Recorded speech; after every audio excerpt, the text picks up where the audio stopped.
ತಂದೆ ತಾಯಿನೂ ಕಲಾವಿದರೆ. ಸೊ ನಮ್ಮದು ಕಂಪ್ನಿ ಇತ್ತು. ಯಾಕೆ ಸರ್, ಯಾಕೆ ಕಂಪ್ನಿ ನಿಮ್ಗೆ ತೆಗೆದ್ರಿ? ನಮ್ಮ ತಂದೆಯವ್ರು ತೀರ್ಕೊಂಡ್ಮೇಲೆ ನಾನು ಚಿಕ್ಕವನು, ನಾನು ನಡ್ಸೋಕ್ಕಾಗಲಿಲ್ಲ. ಮೇಂಟೈನ್ ಮಾಡೋದು ತುಂಬ ಕಷ್ಟ ಇದೆ ಇದನ್ನು. ಸರ್ ಅಷ್ಟು ಕಷ್ಟ ಇರುತ್ತಾ? 10 ಆನೆನ ಸಾಕ್ಬೋದು, ಇದು ಒಂದು ಸಾಕೋದು ತುಂಬ ಕಷ್ಟ ಇದೆ.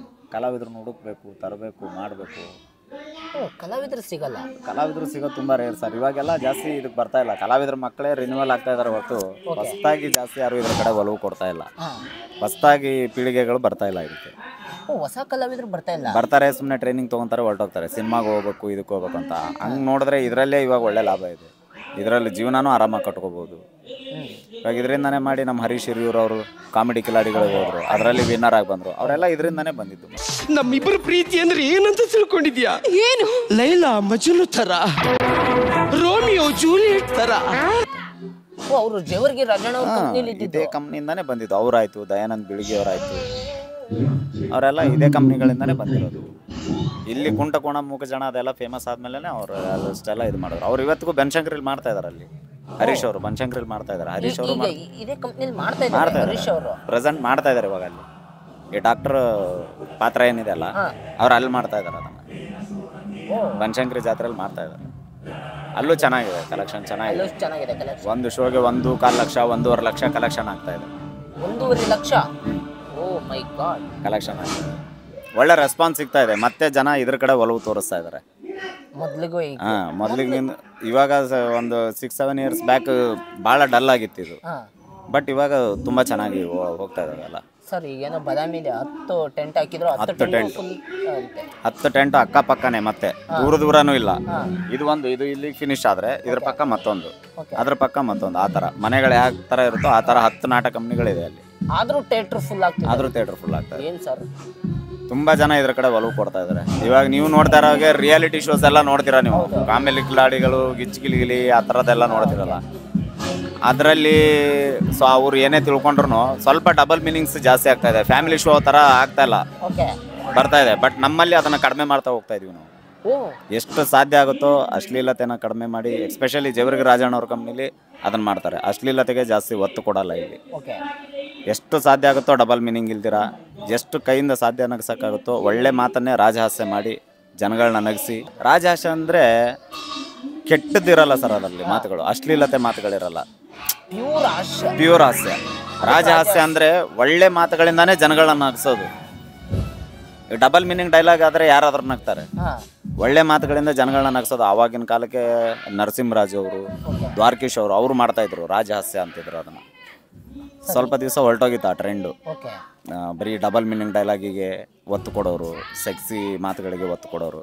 ಇವಾಗ ಅದೆಲ್ಲ ಏನಿಲ್ಲ, ಮತ್ತು ಅದು ಕಡಿಮೆ ಆಗ್ತಾ ಹೋಗ್ತಾ ಇದೆ. ಇವಾಗ ರಾಜಹಾಸ್ಯ ಮಾಡಿ ನಗ್ಸಕ್ಕೆ ನೋಡ್ತಾರೆ ಜನನ. ಮುಖದ ಭಾವನೆಗಳಿಂದ, ತಮ್ಮ ಅಭಿನಯದಿಂದ ನಗ್ಸಕ್ಕೆ ನೋಡ್ತಾರೆ. ಸರ್ ಕಲಾವಿದ್ರ ಅಂದ್ರೆ ಅಭಿನಯದಿಂದ ಡಬಲ್ ಮೀನಿಂಗ್ ಅಶ್ಲೀಲ ಪದ ಬಳಸಿ ನಗಿಸೋದು.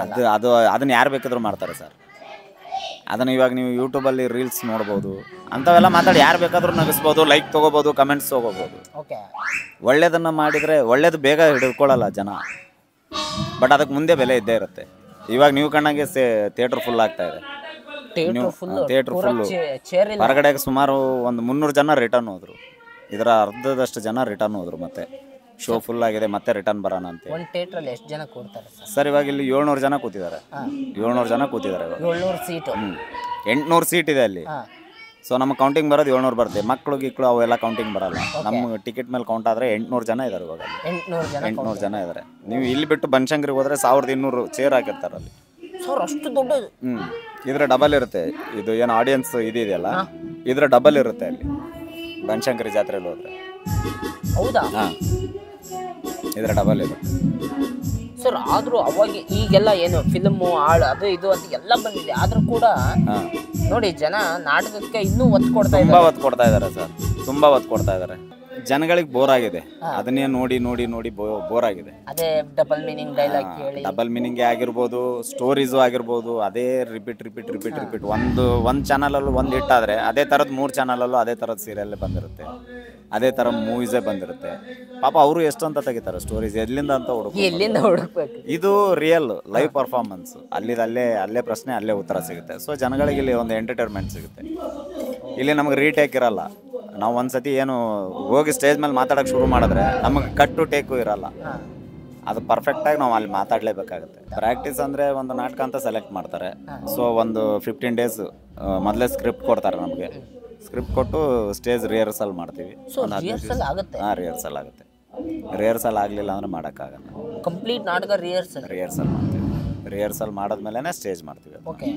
ನಾವು ಎಷ್ಟೇ ರಿಹರ್ಸಲ್ ಮಾಡಿದ್ರು 1-2 days ಅದು ಸ್ವಲ್ಪ ಹಿಂದೆ ಮುಂದೆ ಆಗುತ್ತೆ. 2 days 3 days ಮಾಡಿದ್ರು ಅಂದರೆ ಮತ್ತೆಲ್ಲರೂ ಅದಕ್ಕೆ ಅಡ್ಜಸ್ಟ್ ಆಗ್ಬಿಡ್ತಾರೆ. ಪ್ರತಿ ಹೊಸ ನಾಟಕದಿಂದನೇ ಈ ಥರ ಇರುತ್ತೆ. ಪ್ರತಿಯೊಂದು ಹೊಸ ನಾಟಕಕ್ಕೂ ರಿಹರ್ಸಲ್ ಬೇಕು. ಅದನ್ನೆಲ್ಲ ಮಾಡಿದ್ಮೇಲೆ ಒಂದು ಅಚ್ಚುಕಟ್ಟುತನ ಬರುತ್ತೆ ಆ ನಾಟಕಕ್ಕೆ. ಯಾಕಂದರೆ ಆಲ್ಮೋಸ್ಟ್ ಜವರ್ಗಿ ರಾಜಣ್ಣ ನಾಟಕ ಕಂಪ್ನಿಲಿರೋ ಎಲ್ಲ ಹಳೆ ನಾಟಕಗಳೇ. ಅವು ಆಲ್ಮೋಸ್ಟ್ ಆಲ್ ಅವರೇ ಬರೆದಿರುವಂಥ 12-13 ನಾಟಕಗಳಿದೆ. ಹಳೆ ನಾಟಕಗಳು ಅವ್ರು ಯಾವುದೂ ಆಡಲ್ಲ. ಹಳೆ ನಾಟಕಗಳು ಯಾವಾಗಲೂ ಪ್ರಸಂಗ ಬಂತು ಅಂದರೆ ಆಡ್ತಾರೆ. ಅವಾಗಲೇ ಬರೆದಿರೋಂಥ ನಾಟಕಗಳೇ ಅಷ್ಟು ಹಿಟ್ ನಾಟಕಗಳು. ಹಾಂ, ಸುಮಾರಿಗೆ ಒಂದು 10-12 ವರ್ಷದಿಂದ ಅವ್ರ ನಾಟಕಗಳು ಸ್ವಂತವಾಗಿ ಬರಿತಾ ಇದ್ದಾರೆ.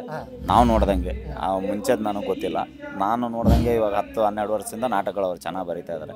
ಅವ್ರ ನಾಟಕಗಳು ಎಲ್ಲ ಕಡೆನೂ ಯಶಸ್ವಿ ಕಾಣ್ತಾ ಇದ್ದಾವೆ. ಕುಂಟಕೋಣ ಮೂಗ್ಜಾಣ ಆಗಿರ್ಬೋದು, ಮತ್ತು ಸರಾಯಂಗಡಿ ಸಂಗವ ಆಗಿರ್ಬೋದು, ಕುಡುಕಲ್ಯ ಸಿಡಕ್ ಮಲ್ಯ ಆಗಿರ್ಬೋದು, ಪ್ರತಿಯೊಂದು ನಾಟಕದಲ್ಲೂ ಪಾತ್ರ ಮಾಡಿದ್ದೀನಿ. ಬಿಡಿ, ಕುಂಟಕೋಣ ಮೂಕಜಾಣ ಅಂತಾರ, ಅದು ಇಡೀ ಕರ್ನಾಟಕಕ್ಕೆ ಹೆಸರುವಾಸಿ ಆಗೋಯ್ತು. ಎಷ್ಟು ಲಕ್ಷ ಶೋ ಆಗಿದಾವೆ ಸರ್ ಅದು? ಸರ್ ಅದು ನಾವು ನೋಡ್ದಂಗೆ ಒಂದು 25,000-30,000 ಶೋಸ್ ಆಗಿದೆ. ಅದು 30,000 ಶೋಸ್ ಆಗಿದೆ ನಾನು ನೋಡ್ದಂಗೆ. ನೀವು ನೋಡಿದ್ರೆ ಹೊರಗಡೆ ಹಳ್ಳಿಗಳಲ್ಲಿ ಕರೆಸ್ತಾರೆ, ಬೇರೆ ಬೇರೆ ಚಿಕ್ಕ ಚಿಕ್ಕ ಊರಲ್ಲಿ ಜಾತ್ರೆಗಳಿದ್ದಾಗ ಅಲ್ಲಿಗೂ ಕರೆಸಿರ್ತಾರೆ. ಅಲ್ಲಿಗೂ ಎಲ್ಲ ಹೋಗಿ ಆಡಿ ಬಂದಿರ್ತೀವಿ. ಸ್ಟೇಜ್ ಶೋಗಳೇ ಸುಮಾರು ಒಂದೊಂದು ಊರಲ್ಲಿ 600-800 ಪ್ರಯೋಗ. ಧಾರವಾಡದಲ್ಲಿ 650 ಪ್ರಯೋಗ ಹೋಗಿದೆ. ಅದು ಒಂದೇ ನಾಟಕ. 5-6 ತಿಂಗಳು ಒಂದೇ ನಾಟಕ ಆಡಿದ್ವಿ ಅಲ್ಲಿ. ಅದು ದೊಡ್ಡ ಹೆಸರು ಮಾಡಿದೆ. ಸುಮಾರು ಜನಕ್ಕೆ ಲೈಫು ಕೊಡ್ತು ಅದು ನಾಟಕ. ಸುಮಾರು ಜನಕ್ಕೆ ಹರೀಶ್ ಅವರು, ದಯಾನಂದ್ ಬೀಳಿಗೆ ಅವರು ಆ ಪಾತ್ರಕ್ಕೆ ಜೀವ ತುಂಬಿ ಮಾಡಿದ್ರು. ದಯಾನಂದ್ ಬೀಳಿಗೆ ಅವರಾಯ್ತು, ಹರೀಶ್ ಹಿರಿಯೂರವರಾಯ್ತು. ಆ ಪಾತ್ರ ಅವ್ರಿಗೆ ಹೆಂಗಾಗಿದೆ ಅಂದರೆ ನಿದ್ದೆಗಣ್ಣಲ್ಲಿ ಎಬ್ಸಿದ್ರು ಟಕ್ ಅಂತ ಮಾಡ್ಬಿಡ್ತಾರೆ. ಅದು ಅಷ್ಟು ಅವ್ರಿಗೆ ಮನ ಮುಟ್ಬಿಟ್ಟಿದೆ. ಅವ್ರು ಆ ಪಾತ್ರಕ್ಕೆ ಜೀವ ತುಂಬಿದ್ರು. ಜನನು ಹಂಗೆ ಅಕ್ಸೆಪ್ಟ್ ಮಾಡಿದ್ರು. ಈಗ ಆ ಪಾತ್ರದಲ್ಲಿ ಬೇರೆಯವ್ರನ್ನ ನೋಡಿದ್ರೆ ಒಪ್ತಾ ಇಲ್ಲ. ಸಡನ್ ಆಗಿ ಅವ್ರನ್ನೇ ಕೇಳ್ತಾರೆ. ಅವರಿಬ್ರು ಅಷ್ಟು ಚೆನ್ನಾಗಿ ಮಾಡಿದಾರೆ. ಅವ್ರ ಕಾಂಬಿನೇಷನ್ ಅಷ್ಟು ಚೆನ್ನಾಗಿದೆ. ಸರ್ ನೆಕ್ಸ್ಟ್ ನಿಮ್ಮ ಜರ್ನಿ ಆಗಿದ್ರೆ? ನಮ್ಮ ಜರ್ನಿ ಏನಿಲ್ಲ ಸರ್, ಇದರಲ್ಲಿ ಮುಂದುವರಿಯೋದು ಚೆನ್ನಾಗಿದೆ. ಇವಾಗ ಬರ್ತಾ ಇರೋರ್ಗೆ ಏನೂ ತೊಂದರೆ ಇಲ್ಲ. ಆರಾಮಾಗಿ ಲೈಫ್ ಸೆಟ್ಲ್ ಮಾಡ್ಕೋಬೋದು. ಕೈ ತುಂಬ ಸಂಬಳ ಕೊಡ್ತಾರೆ, ಊಟ ಕೊಡ್ತಾರೆ, ಇರೋಕ್ಕೆ ರೂಮ್ ಕೊಡ್ತಾರೆ, ಎಲ್ಲ ಚೆನ್ನಾಗಿದೆ. ಮುಂಚೆ ಥರ ಏನು ಕಷ್ಟ ಇಲ್ಲ. ಇವಾಗ ಈಗ ಬರ್ತಾ ಇರೋ ಪೀಳಿಗೆಗಳಿಗೆ ಅವಕಾಶಗಳಿದೆ. ಕಲಿಯೋಕ್ಕೆ ಮಾಡೋಕ್ಕೆ ಅವಕಾಶಗಳು ಸಿಕ್ಕಾಪಟ್ಟೆ ಇದೆ ಸರ್. ರಂಗಭೂಮಿ ಅಂದರೆ ಕಲಿಕೆಗೆ ಒಂದು ದಾರಿ ಸರ್. ನೀವು ಇಲ್ಲಿ ಎಷ್ಟೇ ಕಲ್ತರೂ ಕಡಿಮೆ, ಸಾಯೋವರೆಗೂ ನೀವು ಪಾತ್ರಗಳನ್ನ ಮಾಡ್ತಾನೆ ಇರ್ಬೋದು. ನೀವು ಹೆಂಗಾಗಿದ್ದಾಗ ಹೀರೋ ಮಾಡ್ಬೋದು, ವಿಲನ್ ಮಾಡ್ಬೋದು, ಓಲ್ಡ್ ಏಜ್ ಆದರೆ ತಂದೆ ಪಾತ್ರ, ಮಾವನ ಪಾತ್ರ, ಅದು ಇದು ಇದ್ದೇ ಇರುತ್ತೆ. ಮಾಡ್ತಾ ಹೋಗ್ತಾ ಇರ್ಬೋದು. ಇವಾಗ ಇಲ್ಲಿ ಕಾಮಿಡಿ ಮಾಡ್ತಾ ಇದೆ ಹುಡುಗ. ಅದು 2 ವರ್ಷದಿಂದ ಅವ್ನು ಮಾಡ್ತಾ ಇದ್ದಾನೆ ಪಾತ್ರ. 2 ವರ್ಷದಲ್ಲೇ ಅವ್ನು ಅಷ್ಟು ಫೇಮಸ್ ಆಗಿದ್ದಾನೆ. ಚೇತನ್ ಅಂತೇಳಿ 2 ವರ್ಷದಲ್ಲೇ ಅವ್ನು ಫೇಮಸ್ ಆದ. ಜೇವರಿಗೆ ಕಂಪ್ನಿಲಿ ಬಂದಮೇಲೆ ಅಷ್ಟು ಫೇಮಸ್ ಆದ ಹುಡುಗ. ಈಗ 2 ವರ್ಷದಿಂದ ಕಂಟಿನ್ಯೂ ಮಾಡ್ತಾ ಇದ್ದಾರೆ. ಖಂಡಿತ ಆ ಕಾಮಿಡಿ ಕಲಾವಿದ್ರನ್ನ ಮಾತಾಡ್ಸೋಣ ಬನ್ನಿ ಸ್ನೇಹಿತರೆ. ಸರ್ ಎಲ್ಲಿಂದ ಬಂದಿರೋದು? ನಾವು ಇರ್ಕಲಗಡದಿಂದ ಬಂದಿದ್ದೀವಿ. ಹೆಂಗೈತಿ ಸರ್ ನಾಟಕ? ಭಾಳ ಚೆನ್ನಾಗೈತಿ. ಭಾಳ ಭಾವನಾತ್ಮಕ ವಿಷಯಗಳದಾವ. ಹಾಸ್ಯ ಚೆನ್ನಾಗೈತಿ. ಒಂದು ಫ್ಯಾಮಿಲಿ ಕುಂತ್ಕೊಂಡು ನೋಡ್ಬೋದಾದಂಥ ಅದ್ಭುತವಾಗಿರ್ತಕ್ಕಂಥ ನಾಟಕ ಐತಿ. ಕಲಾವಿದರು ಭಾಳ ಚೆನ್ನಾಗಿದ್ದಾರೆ. ಒಂದು ಕುಟುಂಬದ ಫ್ಯಾಮಿಲಿ ಒಂದು ಸ್ಟೋರಿ ಐತಿ. ಜೊತೆಗೆ ಸರ್ಕಾರದ ವಿಡಂಬನೆ ಕೂಡ ಐತಿ. ಈ ಸರ್ಕಾರದ ಯೋಜನೆಗಳ ವಿಡಂಬನೆ ಕೂಡ ಈ ನಾಟಕದಲ್ಲಿ ನಮಗೆ ನೋಡ್ಲಿಕ್ಕೆ ಸಿಗ್ತೈತಿ. ಭಾಳ ಚೆನ್ನಾಗೈತಿ. ನೋಡ್ಬೋದು, ಒಂದ್ಸಲ ನೋಡ್ಬೋದು. ಚೆನ್ನಾಗಿದೆ, ತುಂಬಾ ಚೆನ್ನಾಗಿದೆ. ಹೆಣ್ಮಕ್ಳೆಲ್ಲ ಬರ್ಬೋದು. ಫ್ಯಾಮಿಲಿ ಕುಂತ್ಕೊಂಡು ನೋಡುವಂತ ಒಳ್ಳೆ ಅದ್ಭುತವಾಗಿರ್ತಕ್ಕಂಥ ವಿಷಯ ಇರ್ತಕ್ಕಂಥ ನಾಟಕ. ತುಂಬಾ ಚೆನ್ನಾಗಿದೆ. ಇತ್ತೀಚೆಗೆ ಈ ನಾಟಕಗಳ ಮೇಲೆ ಆಸಕ್ತಿ ಕಡಿಮೆ ಆಗುವಂತ ಜನರನ್ನ ನಾಟಕದ ಕಡೆಗೆ ಕರೆತರುವಂತ ಕೆಲಸವನ್ನ ಇಂಥ ನಾಟಕಗಳು, ನಾಟಕ ಕಂಪನಿಗಳು, ಈ ವೃತ್ತಿಪರ ಕಲಾವಿದರು ಮಾಡ್ತಾ ಇದಾರೆ ಅಂದ್ರೆ ತಪ್ಪಿಲ್ಲ. ಒಳ್ಳೆ ನಾಟಕ ಚೆನ್ನಾಗಿದೆ, ಅದ್ಭುತವಾಗಿದೆ. ನೋಡ್ಬೋದು, ನೀವು ನೋಡಿ. ನಾವು ಫ್ಯಾಮಿಲಿ ಖಂಡಿತ ಕರ್ಕೊಂಡು ಬನ್ನಿ. ಕರ್ಕೊಂಡ್ಬಂದು ಫ್ಯಾಮಿಲಿ ಸಮೇತ ನೋಡಿ. ಚೆನ್ನಾಗಿದೆ ನಾಟಕ. ಈ ನಾಟಕ ಅಂತಂದ್ರೆ ಈ ಕ್ಲಬ್ ಡ್ಯಾನ್ಸ್ ಅಂತ ಇರುತ್ತೆ, ಆ ತರದಲ್ಲ. ಮಹಿಳೆಯರ ಗೌರವಗಳಿಗೆ, ಸ್ಥಾನಮಾನಗಳಿಗೆ ಯಾವುದೇ ಕುಂದು ಬರುವ ರೀತಿಯ ಸೀನ್ಗಳು ಇದರಲ್ಲಿ ಇಲ್ಲ. ನಾನು ಗ್ಯಾರಂಟಿ ಕೊಡ್ತೀನಿ. ನೀವು ನೋಡ್ಬೋದು, ಚೆನ್ನಾಗಿದೆ, ತುಂಬಾ ಚೆನ್ನಾಗಿದೆ. ಡಬಲ್ ಮೀನಿಂಗ್ ಡೈಲಾಗ್ ಇಲ್ಲ, ಆ ತರದ್ ಯಾವ್ದು ಇಲ್ಲ. ಆ ತರದ್ ಯಾವ್ದು ಸಾಮಾಜಿಕ ನಾಟಕ ಆಗಿರೋದ್ರಿಂದ ಆ ತರದ ಪ್ರಭಾವ ಇದೇ ಇರ್ತೈತಿ. ಒಟ್ಟಿನಲ್ಲಿ ವೃತ್ತಿಪರ ಕಲಾವಿದರು ತುಂಬಾ ಅದ್ಭುತವಾಗಿ ನಾಟಕ ಮಾಡ್ಯಾರ.